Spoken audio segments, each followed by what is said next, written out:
बिस्मिल्लाहिर्रहमानिर्रहीम। Media talk के एक और प्रोग्राम के साथ मैं हूं गुलजार अहमद ताहिर और मेरे साथ हैं जनाब जावेद मलिक साहब। नाजरीन, मीडिया टॉक में होने वाले प्रोग्रामों को आप लोग पसंद कर रहे हैं, उसमें सब्सक्राइब भी कर रहे हैं, कमेंट्स भी दे रहे हैं, उसके लिए हम आपके मशकूर हैं और उम्मीद है कि इंशाअल्लाह ताला आपका ये सिलसिला जारी रहेगा। नाजरीन, वफाकी दारुल-हुकूमत में गुज़श्ता कुछ अरसा से कुछ मनाज़िर चल रहे हैं, कुछ एहतजाज का सिलसिला जारी है।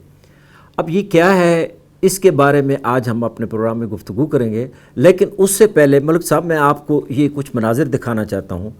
ये आप देखें और हमें बताएं कि ये क्या हो रहा है।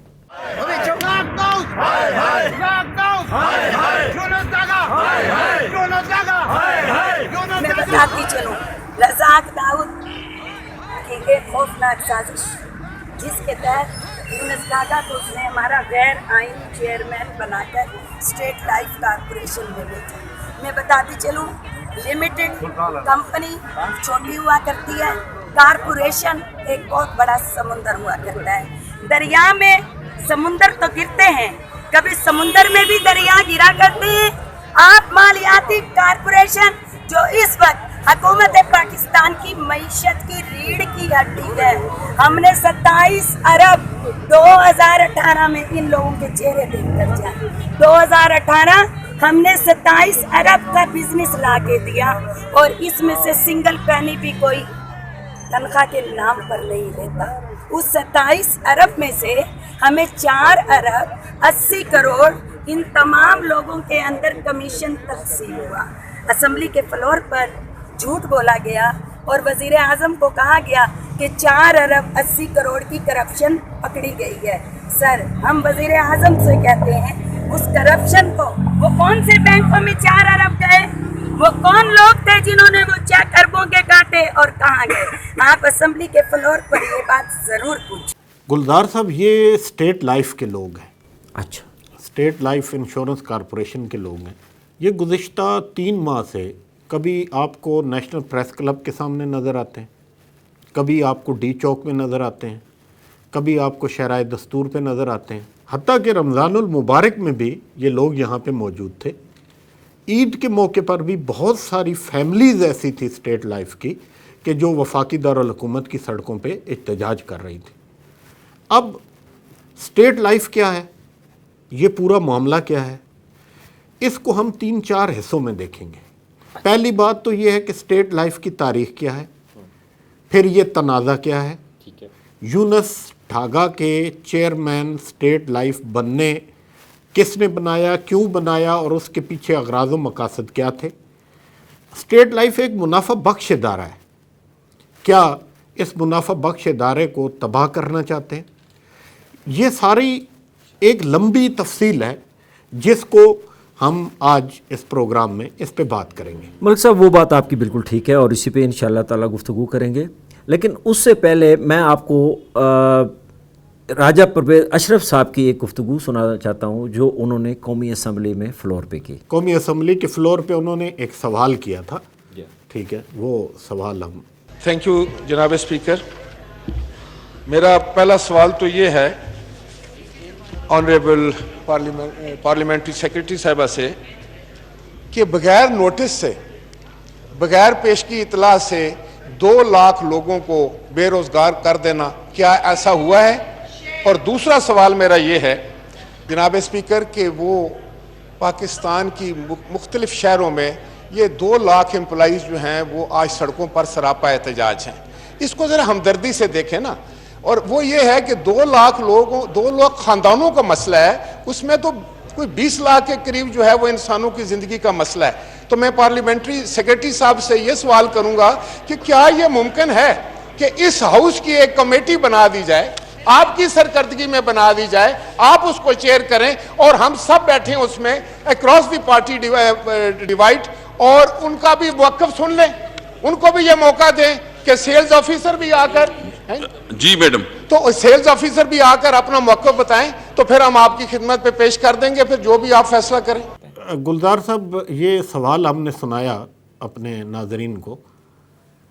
इस सवाल के बाद क्या हुआ, असल कहानी ये है, एक कमेटी बन गई उस कमेटी ने एक फ़ैसला दिया कि 28 मई तक जितने लोगों को भी आपने फारिग किया है उनको बहाल कर दें, स्टेट लाइफ के। स्टेट लाइफ के, जी। और उनको उनके तमाम वाजिबात अदा कर दें। लेकिन उस कमेटी के फ़ैसले के बाद हुआ क्या, जो लोग फारिग कर दिए गए थे उनको बहाल तो नहीं किया गया, 29 मई को मज़ीद लोगों को फारिग कर दिया गया। अच्छा, और उन पे इल्ज़ाम क्या था? और बड़े मुज़ेका खेज़ इल्ज़ाम के साथ उनको फारिग किया गया और उनको कहा गया कि जो लोग वहाँ इhtजाज कर रहे हैं, रमज़ानुल मुबारक का महीना है, ये लोग उनके लिए अफ्तारी लेके गए हैं जी। ये उन पे इल्ज़ाम था। यानी कि अफ्तारी कराने के इल्ज़ाम में उनको अपनी नौकरियों से हाथ धोना पड़ा। स्टेट लाइफ जो इसकी जो तारीख़ है, 1972 से कबल पाकिस्तान में 32 के करीब इंश्योरेंस कंपनियां थीं और वो काम कर रही थीं, ऑपरेट कर रही थीं। जुल्फ़कार अली भुट्टो साहब ने उन 32 कंपनियों को इकट्ठा कर दिया, तमाम कंपनियों को जम करके 3 यूनिट बनाए गए। बाद अज़ां उसको स्टेट लाइफ कॉरपोरेशन का, तीनों यूनिट्स को इकट्ठा करके स्टेट लाइफ कॉरपोरेशन का नाम दे दिया गया। स्टेट लाइफ कॉरपोरेशन पाकिस्तान का एक मुनाफा बख्श इदारा है। 2018 का जो साल अभी क्लोज़ हुआ है, जब मालियाती साल क्लोज़ हुआ था, अभी तब्दीली का साया, जून तब्दीली का साया नहीं पड़ा था, आपकी चहेती तब्दीली का साया नहीं पड़ा था। ठीक। तो उस वक्त तक state life 57 billion rupees profit में था, माशाअल्लाह, सालाना मुनाफा दे रहा था 57 बिलियन रुपीस का। ठीक। और इसके जो कुल असासाजात थे वो 11,000 बिलियन से तजावज़ कर गए थे। इतने मुनाफा बख्श इदारे के साथ छेड़छाड़ क्यों की गई? हाँ, ये एक समझने वाली बात है। उसकी वजह यह है कि जो एहतजाज हो रहा है, जो इस वक्त लोग सड़कों पे हैं, जगह जगह बैठे हुए हैं, और वो एक अजीब व गरीब किस्म की मंतक बयान करते हैं कि हुकूमत ने हमारे साथ क्या किया है, अब ये क्यों किया गया, ये कैसे किया गया, इसकी ज़रा अंदर की कहानी। असल में गुलजार साहब, इस मुल्क का अलमिया ये है कि यहाँ पे हर जगह एक माफिया मौजूद है और वो माफिया इदारों को तबाह करता है। PIA को उस माफिया ने तबाह किया, पाकिस्तान रेलवे को उस माफिया ने तबाह किया, स्टील मिल को उस माफिया ने तबाह किया, दीगर हमारे कौमी इदारों को उस माफिया ने तबाह किया। अब उस माफिया की नज़र स्टेट लाइफ पे है कि ये एक इदारा कैसे बच गया जो मुनाफा कमा रहा है, जब सारे ही इदारे नुकसान में हैं। हाँ, तो फिर ये कहाँ से निकल आया जो मुनाफा दे रहा है, और ये मुनाफा उनको खटक रहा है, ये मुनाफा खटक रहा है। ठीक। स्टेट लाइफ का एक तरीक़ेकार है।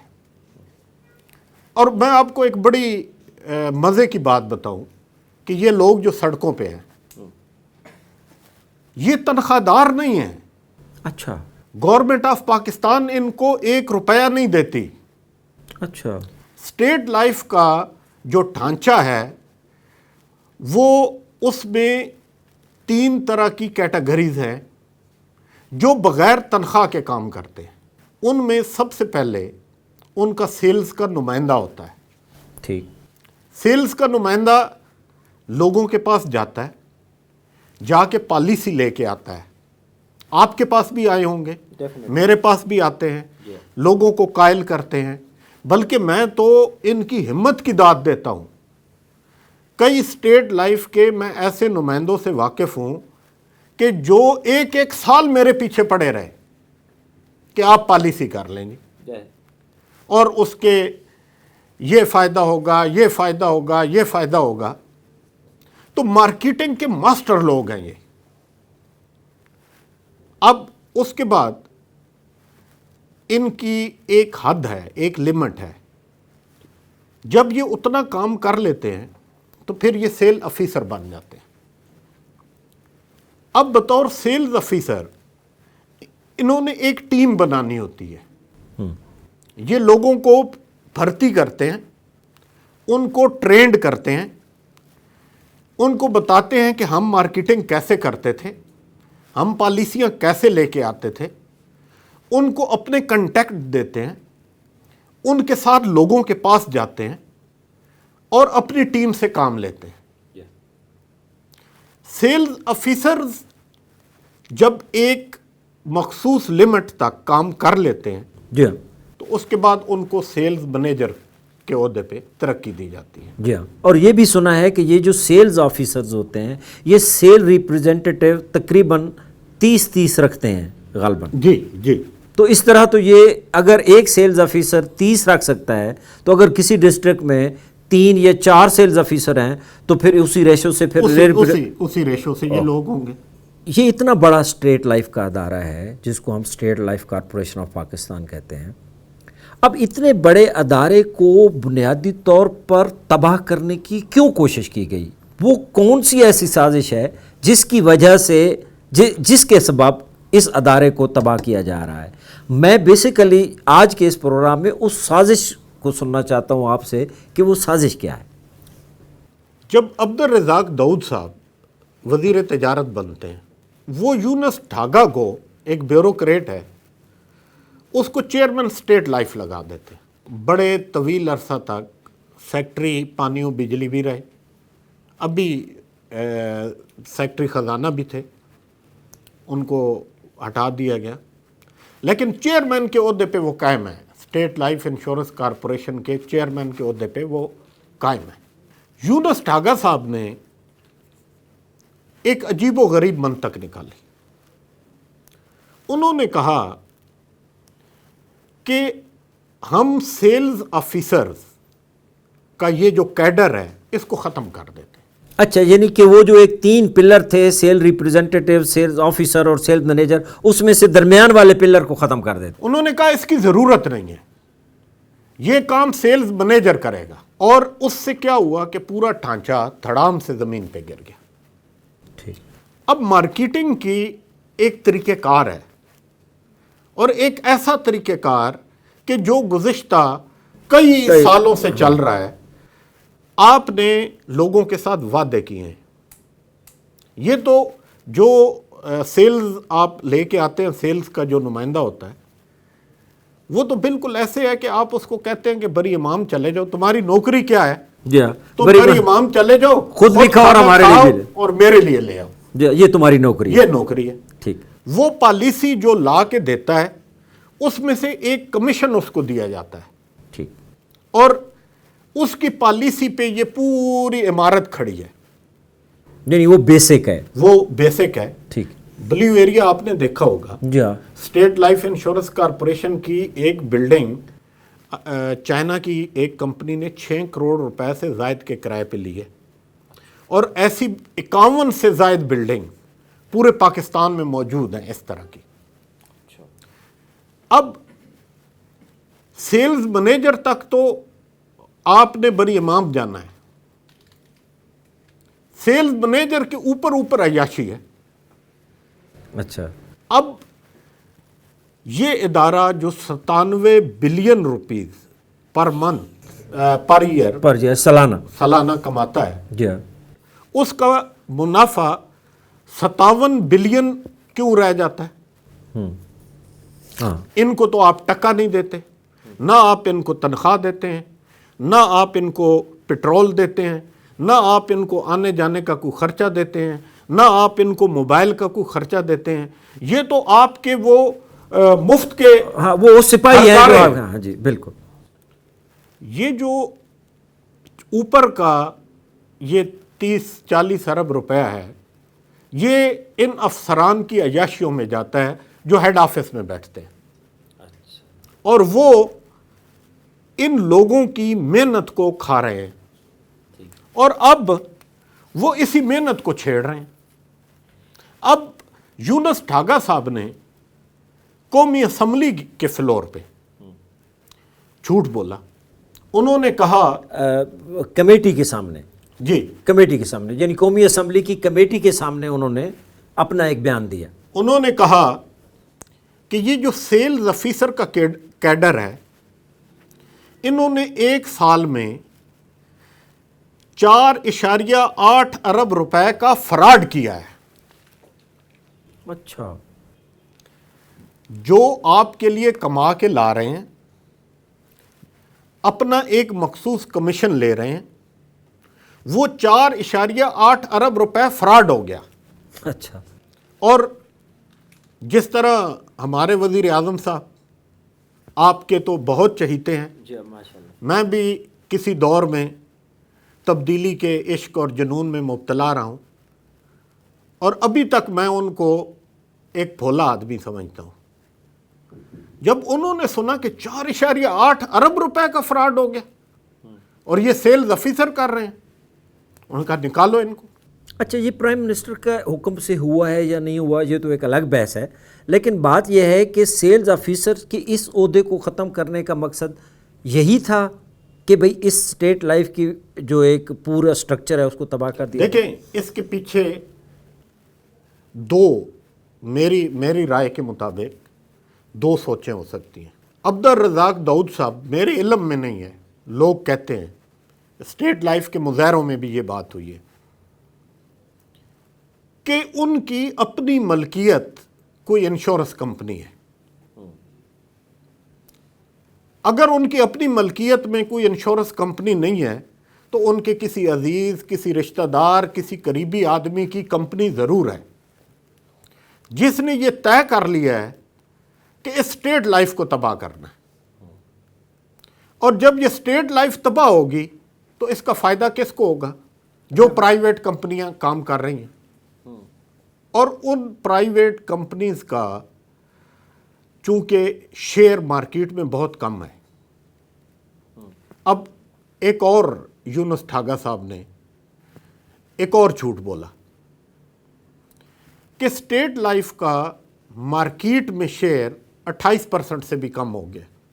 जो इंश्योरेंस की एक मार्केट है, जी हाँ, जो ओवरऑल लोग इंश्योर्ड हो रहे हैं, उसमें उसका जो शेयर है वो 28% से भी कम हो गया।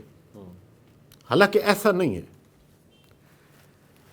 51% से कम स्टेट लाइफ का शेयर हो कभी नहीं गया तब्दीली आने से पहले।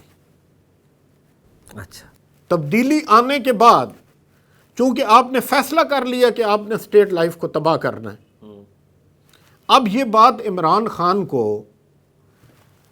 और उनके जो भी करीबी लोग हैं उनको बुला के यूनुस ठागा से पूछना चाहिए कि जो इदारा 2018 तक इतने प्रॉफिट में था, इस एक साल में तुमने क्या कारनामा सर अंजाम दिया कि वो इदारा खसारे में चला गया? हाँ, जबकि बाकी इदारों के बारे में तो इल्ज़ाम है कि वो साबका हुकूमतों ने तबाह कर दिए। ये पहला कदम है इसको PIA बनाने का, ये पहला कदम है इसको रेलवे बनाने का, ये पहला कदम है इसको स्टील मिल बनाने का। अब ये लोग सड़कों पे निकल आए। हाँ, इसी हवाले से मैं आपको एक बात बताऊं कि वहाँ पे जो इनकी स्टेट फेडरेशन है, स्टेट लाइफ फेडरेशन, उसके सदर हैं चौधरी असगर साहब। अच्छा, वो क्या कहते हैं ये ज़रा थोड़ा सा देखिए। जो इस वक्त जो बैठे हुए हैं शीशे के कमरों में बैठे हुए हैं, इनको पता नहीं है कि पत्थर जब लगते हैं तो शीशे ही टूटते हैं। हम तो फुटपाथ पे बैठे हुए हैं और हमारे हौसले पहले भी बुलंद थे और आज भी बुलंद हैं। और जो ये करना चाह रहे हैं, मैं इनको बावर कराना चाहता हूँ कि इतनी इस हद तक काम करें कि जो आप बर्दाश्त कर सकें।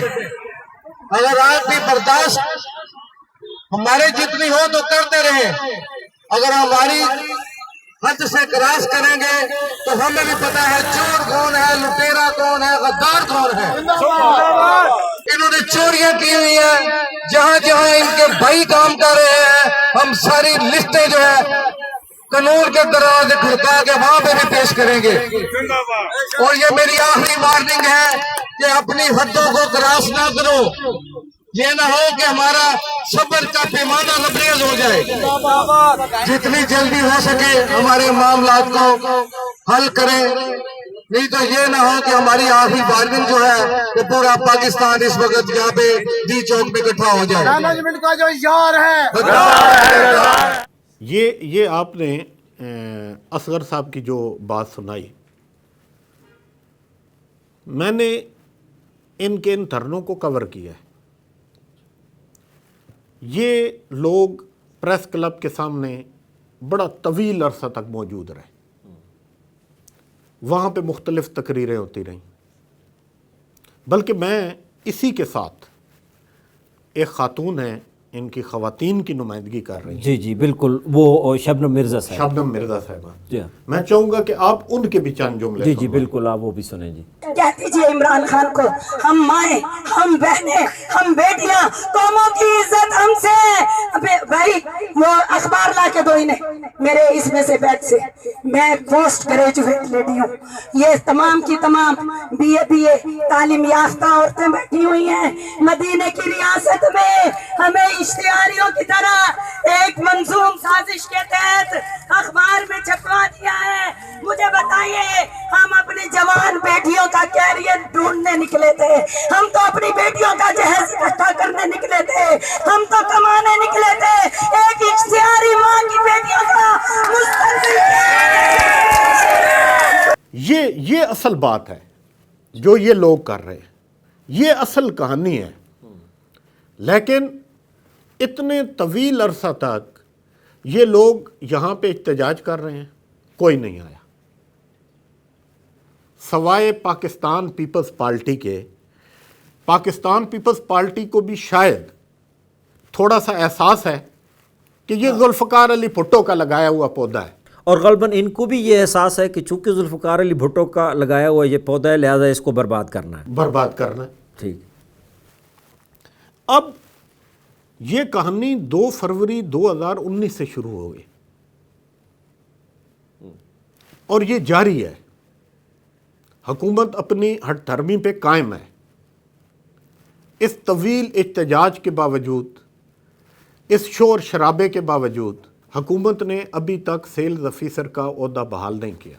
अच्छा मलिक साहब, मैं आपको एक और बात बताऊं कि मेरे जो इल्म में आई है, जो मैंने भी रिसर्च किया है, जो आपसे भी गुफ्तगू हो रही थी बाद में, कि जब से ये एहतजाज का सिलसिला शुरू हुआ है या जब से इन सेल्स ऑफिसर्स को इन्होंने फारिग किया है, उसके बाद से अब तक एफपीआर को अरबों रुपए का नुकसान हो चुका है। हाँ, देखिए स्टेट लाइफ का जो इदारा है उसने 2018 में 1 अरब 8 करोड़ रुपए का टैक्स दिया था एफबीआर को।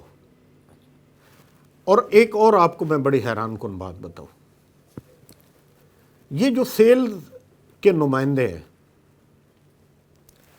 कहीं से 30,000 की पॉलिसी ले ली, किसी से 40,000 की पॉलिसी ले ली, या कोई 20-25% इनका पहली किस्त में हाँ कमीशन होता है। कमीशन होता है। जी हाँ, सिर्फ पहली किस्त में। सिर्फ पहली किस्त, उसके बाद किसी किस्त में उनका कमीशन नहीं नहीं होता। कोई मामूली कोई 0.1% या कोई इस ठीक तरह है। ठीक। एक आदमी जिसने पूरे साल में 3 पॉलिसियां करवाई,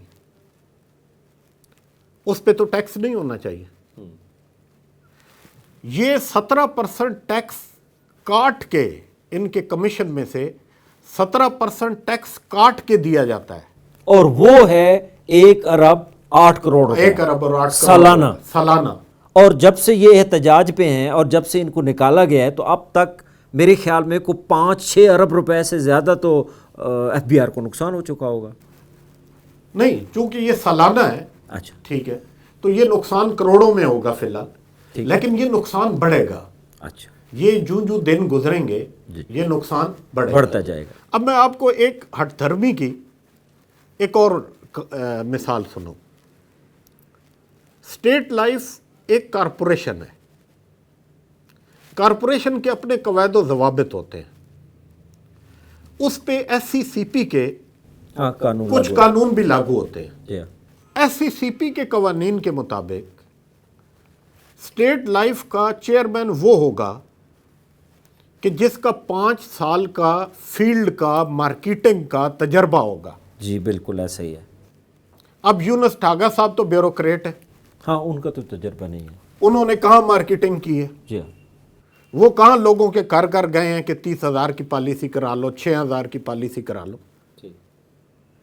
تو ایسے ادارے کہ جن کا تعلق مارکیٹنگ سے ہے، اس میں ایک آدمی نیچے سے مارکیٹنگ سٹارٹ سے نمائندے سے اس کو چیئرمین تک جانا چاہیے. کسی بیوروکریٹ کو، کسی سرکاری افسر کو لوگوں کی محنت پہ آ کے ڈاکے ڈالنے کا، عیاشیاں کرنے کا کوئی حق حاصل نہیں ہونا چاہیے. اس پہ کمیشن بننا چاہیے. عمران خان صاحب کو کمیشن کا بہت شوق ہے، اس پہ کمیشن بنائیں اور یہ دیکھیں کہ یہ وہ غریب لوگ تھے جن کی محنت کو کس طرح انہوں نے اڑایا ہے. اور دوسری بات، خان صاحب کہتے ہیں میں 1 کروڑ نوکریاں دوں گا. جی ہاں. میں 50 لاکھ گھر بناؤں گا.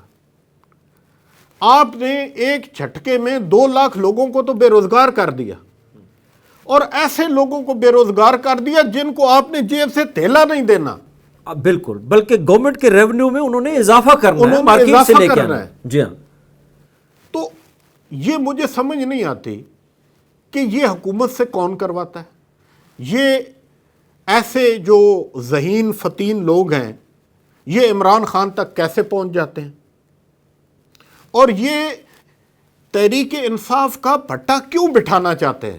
اچھا، اس سلسلے میں نا کوئی NIRC جو ان کا ایک کمیشن ہے، اس نے بھی کوئی فیصلہ دیا ہے کوئٹہ میں آج؟ جی، جو NIRC ہے یہ کمیشن ہے ہاں، انڈسٹریل جتنے بھی معاملات ہوتے ہیں ان کو دیکھتا ہے. اس نے اس سے قبل یونس ڈھاگا کے خلاف بھی فیصلہ دیا ہے اسی کمیشن نے. اسی کمیشن میں. اچھا. اور لیکن وہ چیئرمین قائم ہے.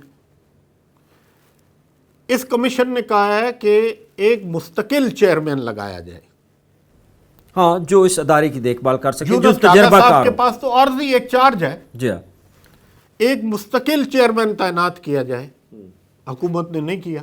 اور NIRC انڈسٹریل معاملات کی ایک عدالت ہے، اور یہ بات خان صاحب کو سمجھنی چاہیے کہ یہ بھی توہین عدالت ہے.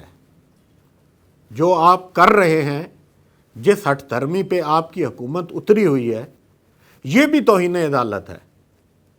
اور دوسری بات، میں اسٹیٹ لائف نے بطور ادارہ پاکستان کو بہت صرف کیا. جی ہاں. بلکہ ڈاکٹر عبد القدیر خان کے وہ جملے اس ادارے کے بارے میں کہ اگر اسٹیٹ لائف نہ ہوتا تو ایٹم بم نہیں بن تو ایٹم بم نہیں بن سکتا تھا. بالکل، بے شک. تو یہ ان لوگوں کے یہ جو دن بھر آپ کو گھومتے نظر آتے ہیں، جن کو ہم جھڑکیاں دیتے ہیں، جن کی ہم کالیں نہیں سنتے، جن سے ہم جان چھڑاتے ہیں، یہ ان سیلز نمائندوں نے پاکستان کو ایٹمی پاور بنایا. عمران خان کو، موجودہ حکومت کو، سب لوگوں کو یہ ضرور سوچنا چاہیے کہ ان لوگوں کو اگر ان کا جائز حق ہم نہیں دے سکتے تو کم از کم اس طرح ان کی تذلیل بھی نہ کریں. اور پھر عمران خان صاحب کہتے تھے کہ آپ لوگ آئیں، جس نے احتجاج کرنا ہے آئیں، میں کنٹینر دوں گا، میں ان کو کھانے پینے کا میں بندوبست کروں گا. ویسے یہ انہوں نے صرف اپوزیشن کے لیے کہا تھا، انہوں نے اس طرح کے نمائندوں کے لیے نہیں کہا. دیکھیں یہ لوگ ہزاروں کی تعداد میں اصل ڈیزرو یہ کرتے ہیں، موجود ہیں. آپ نے تو رمضان المبارک کے مہینے میں ان کے لیے پانی کا بھی بندوبست نہیں کیا. بلکہ جن لوگوں نے ان کو پانی دیا، کھانا دیا یا افطاری کا سامان دیا، ان کو نوکریوں سے نکال دیا. اس سے بڑا ظلم اور کیا سکتا ہے؟ تو میرے خیال میں حکومت کو اس معاملے میں غور کرنا چاہیے. جیسے کہ راجہ پرویز اشرف صاحب نے بھی کہا، ہمدردانہ غور کرنا چاہیے. ٹھیک. اور یہ جو آپ کو مفت کے ملے ہوئے لوگ ہیں، جو آپ کے ملک کو چلا رہے ہیں، ان کی حوصلہ افزائی کریں، ان کی حوصلہ شکنی نہ کریں. ملک صاحب، آپ کا بہت بہت شکریہ، آج آپ پروگرام میں شامل ہوئے اور ہمارے ساتھ گفتگو کی. ناظرین، मीडिया टॉक का आपने ये प्रोग्राम देखा, उम्मीद है आपको पसंद आएगा। इस पे अपने कमेंट्स भी कीजिए, हमारे इस मीडिया टॉक को सब्सक्राइब भी करें और उसके बाद हमारी वीडियोस को लाइक भी करें।